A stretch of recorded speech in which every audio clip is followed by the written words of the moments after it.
Vi ste bili šokirani, ko ste prijeli informativni izračun? Dobil sem izračun 6000 evrov nepremičninskega davka, kar predstavlja 30-kratnik prejšnjega davka. Zemljišče okrog kmetije so vrednotili po gradbeni ceni, čeprav je v kmetijski uporabi. Tega davka jaz plačati ne morem.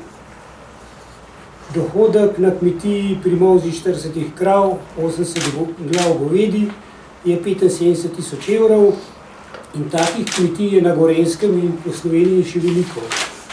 Vendar kmetje vsi nekako tiho molčijo in se skrivajo in čakajo, da jih bo nekdo rešil. Nihče jih ne bo rešil. Država se je spravila na kmetijstvo, to je zaloga države, ki jo lahko izčrpa do zadnje kaplje krvi. Imam pa še en primer, imamo 2 parcele po 700 metrov.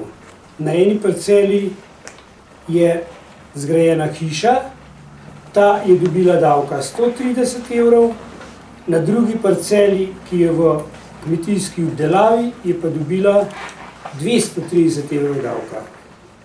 Kje je to zakon, kako se je to vrednotil, to je popolni nonsens, to pa še nikamor v ekonomijo.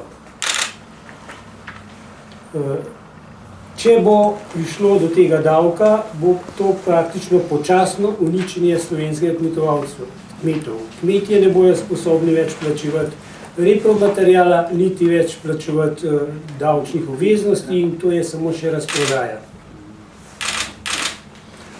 Na občini, ko sem urejal te zadeve, nisem dosti uspel, sem pa srečal eno mamo v hodniku, ki je jokala. Občina je njeno njivo rezervirala za gradnjo šole, ki jo verjetno še 50 let ne bo.